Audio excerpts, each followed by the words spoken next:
WRAL's 8-4 loss. Kacy Hintz, who is joining us right now. She's up there in Newark, New Jersey. It was weird watching this one on television. Kacy, how weird was it watching this game in person from your perspective? Well, first of all, I just have to say the press box at the Prudential Center is so far up. I should have brought binoculars. You needed them in this game. So that was weird for starters. But boy, yeah, what a insane game. First of all, when's the last time a team has had 3 shorthanded goals? Well, it's been a long time for the Hurricanes. It was a record tying that had 3 shorthanded goals. So that never happens. They allow 8 goals. That never happens. And then you've got Sebastian Aho. They didn't want to call it a fight, but tussling with Jack Hughes. That's also something we never see. And Jack Hughes said last night, we're probably not going to see again. But, man, just crazy all the way around this one. Just a wild, wild night that was unlike any other Hurricanes game I've seen this season. Kacy Hintz, WRAL Sports, joining us here on the Hintz Automotive Group hotline alongside Chris Lee. Dennis Cox here with you. We have 5 big questions. So the first one was how weird the game was. Second one, cause for concern for the Canes, or is we're just going to chalk this one up, hey, this is fluky, everything's going to be fine? Dennis, you know this. 100% fluky. Yeah, you're right. This team starting like this, we never see this team start like this in a game. I mean, we talk about it all the time, just the way that they play. It's a system, the Hurricane way, right? Mm-hmm. I mean, now if the Devils pump in 8 goals tomorrow, then okay, maybe Houston, we have a problem. Yeah. Maybe New Jersey has found something, exposed something of this Hurricanes team. Maybe that would be cause for concern, but I just can't imagine them getting to their game. A lot of it, of course, credit is where credit due, or whatever that saying is. Give credit where credit is due. Yeah, right? That's it. Because the Devils obviously showed their speed and their elite skill last night, but a lot of that was what the Canes were not doing in their game. That kind of led to that. Allowing that time and space and allowing the Devils, their game, to really open up. And so that's why I think 100% fluky.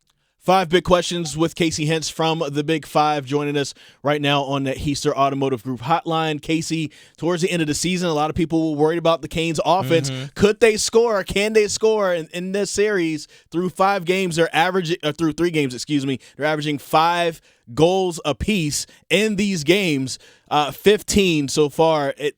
You don't give up 8 in a game. No. You're probably winning all 3 of those. We thought that goal scoring was going to be a problem, but they're scoring. What's happening with the Canes? Why are they scoring so well? All about identity. We talk so much about, what the Canes do as far as, the Hurricane way, getting to our game defensively, but that all leads to things on the offensive side of the game as well. Just their ability to grind out goals, create chaos in front of the net. That leads to a lot of those, dirty, greasy goals. And it also comes from up and down the lineup. I know everyone, when you look at Svetch and Turbo, Pacioretty for just 5 or 6 games, whatever it was, I think everybody was looking at their goal totals and what they lose. Yeah, you lose that on the power play, right? Like those are the guys that, you could see that scoring lost on the power play. But, I mean, you've got guys scoring up and down this lineup, and they come from those dirty, greasy areas, and that's all part of the Canes' identity. And I think that's why you're seeing these goals, come, especially in the playoffs where it's such a tight game and they're playing that kind of just almost in the playoffs. You need those gritty goals, right? And I think that's why you're getting those goals here at a higher clip maybe than some people were expecting. All right, let's look ahead to tomorrow. You were at practice up today because you're up there in Newark. What was the mood like coming off that 8-4 loss? What was the mood like today around the team?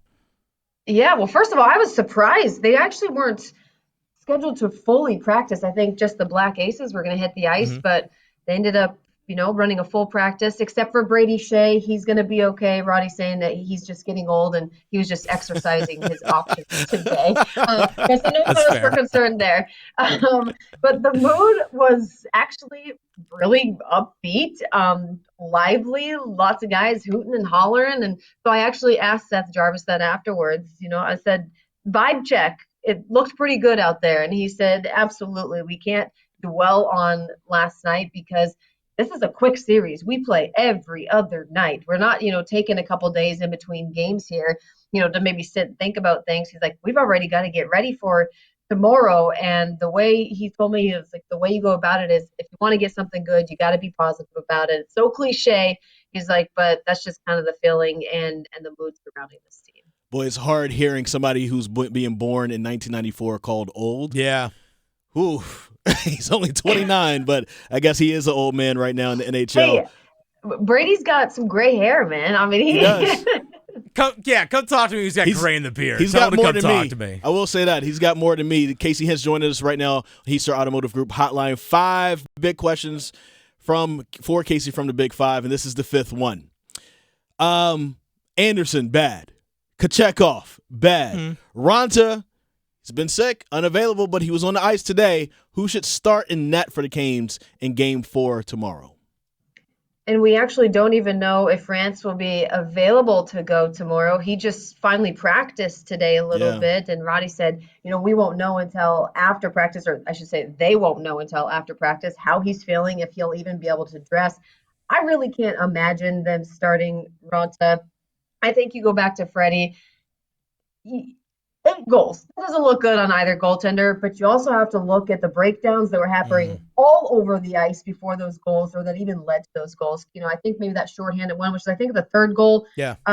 Definitely, man, you would have liked Freddie to bail Seth Jarvis out on that one. But the other 2 breakdowns led to those goals. I mean, Jordan Staal said it himself, like, we left Freddie out to dry. We hung him out to dry. We didn't help him. And so it kind of sucks that, he had to start like that. Or we had to start like that. Then it, of course, affected Freddie. And then you got Piotr, who comes in a 4-goal game, and crazy. He hadn't played an NHL game since March 28th, and nothing you could do there. Obviously, he's got a lot to grow, and we've known that for quite a while now. He is the future, but I think you go back to Freddie, and a much better start from the Canes would be a much better start for. All right, Kacy Hintz joining us live from Newark, New Jersey. Hopefully it smells pretty good up there. Wow. Around the arena, it's not too bad. I'm going to be honest with you. It's a little dicey downtown.